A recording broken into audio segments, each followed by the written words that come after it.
दशरथ मांझी जी ने कोशिश करते रहे जब तक कि उन्होंने रास्ता बना ना लिया, है ना। तो वो दैट्स इंस्पिरेशन हमें वहाँ से प्रेरणा लेना चाहिए। आप देख रहे हैं शेरघाटी आजकल और मैं हूं इमरान अली। आज हमारे साथ बातचीत करने के लिए हैं शाहिद रज़ा खान, जो कि शेरघाटी के खंडेल के समीप का एक गांव है अ, अमीनाबाद। अमीनाबाद एक छोटा सा गांव है और वहां से निकलकर इन्होंने अपनी पढ़ाई उच्च शिक्षा हासिल की।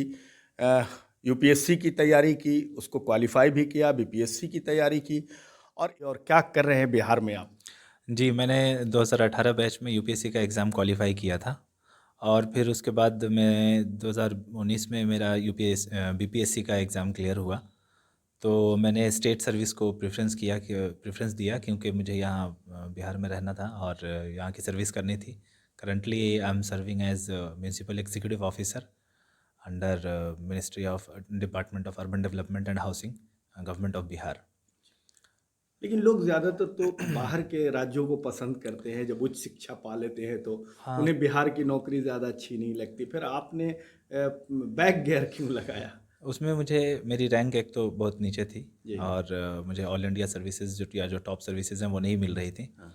और दूसरा वो ऑल इंडिया सेंट्रल सर्विसेज थी, तो उसमें मैंने प्रेफर किया कि मैं बिहार में रहूं। अच्छा। और बिहार में अभी मैंने फिर एक दोबारा से एग्ज़ाम क्वालिफाई किया।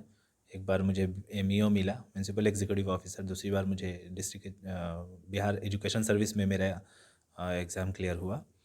तो अभी मैं बिहार में रहना मैंने पसंद किया, मैंने चूज़ किया कि मैं बिहार में रहूँगा। अगर आईएएस वगैरह होता तो मैं उधर सोचता, लेकिन वो दूसरी सर्विस थी तो उससे अच्छा मुझे ये बिहार लगा। वीवर से आज शाहिद रज़ा खान साहब एक कार्यक्रम में आए थे। कुछ छात्रों को मोटिवेट कर रहे थे, कुछ बातें उनके सामने रख रहे थे।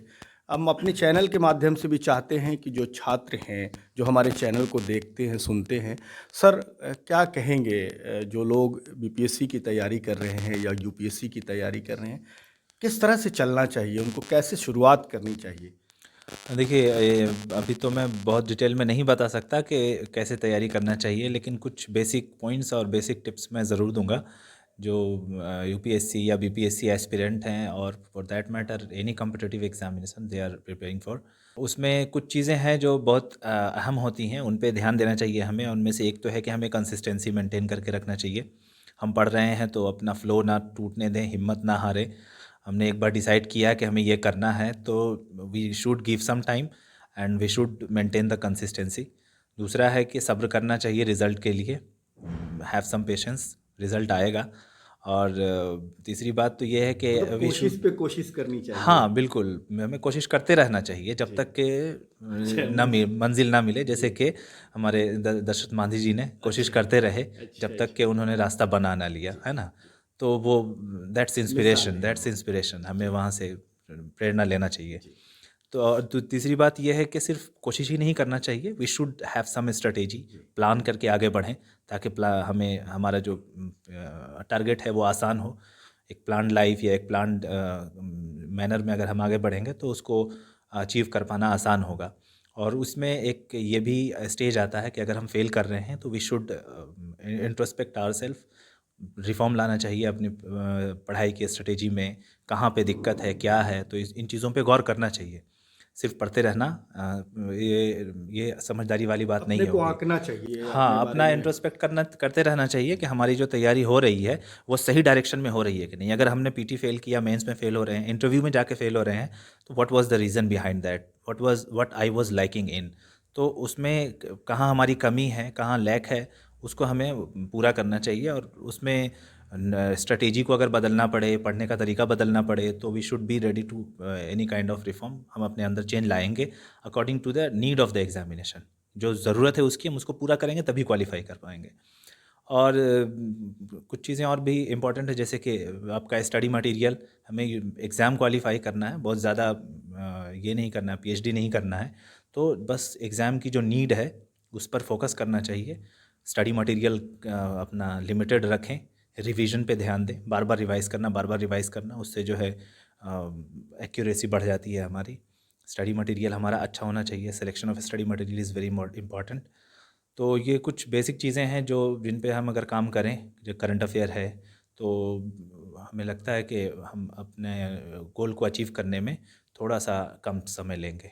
अच्छा सर, एक आखिरी सवाल कि आर्ट्स या साइंस में लोग ये कहते हैं कि आर्ट्स के स्टूडेंट ज़्यादातर यूपीएससी की तैयारी करते हैं, ये क्वालिफाई करते हैं। कुछ लोग कहते हैं कि जो साइंस से अभी आईआईटीएन हैं वो लोग कर पा रहे हैं। तो ये साइंस और आर्ट्स से जाने का क्या मामला है, किसका फ़ायदा ज़्यादा मिलेगा? देखिए, यूपीएससी का syllabus in in itself is very vast, और या फिर दूसरे एग्ज़ाम, और उसने आर्ट्स, कॉमर्स और साइंस सबको स्पेस दिया हुआ है। ऑप्शनल पेपर में आप कुछ भी सिलेक्ट कर सकते हैं, लिटरेचर है, ह्यूमैनिटीज़ हैं, साइंस के सब्जेक्ट हैं, मेडिसिन है।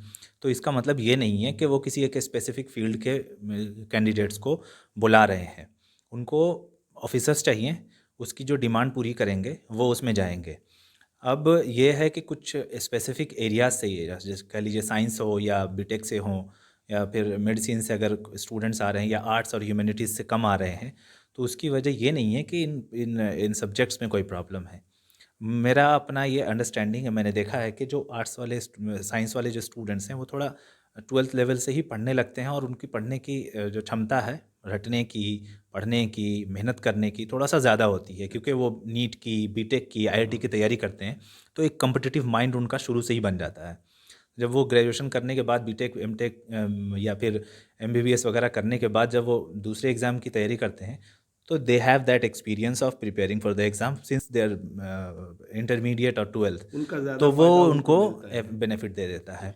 अनलाइक हमारा कि हम जो आर्ट्स वाले हैं या फिर जो ह्यूमैनिटीज़ वाले हैं, तो वहीं से ऐसा कुछ नहीं है कि हमें बीए में एडमिशन लेना है तो कोई कॉम्पिटिटिव एग्ज़ाम देना पड़ता है। तो ये ये थोड़ा सा प्रॉब्लम है, एक पढ़ने की कि तरीके का एक्सपीरियंस हाँ, एक्सपीरियंस और वो तरीका। जी, बहुत बहुत वो शुक्रिया सर। डिफरेंट होता है थोड़ा। बहुत बहुत शुक्रिया सर, हमसे बहुत बात करने शुक्रिया, के लिए। शुक्रिया।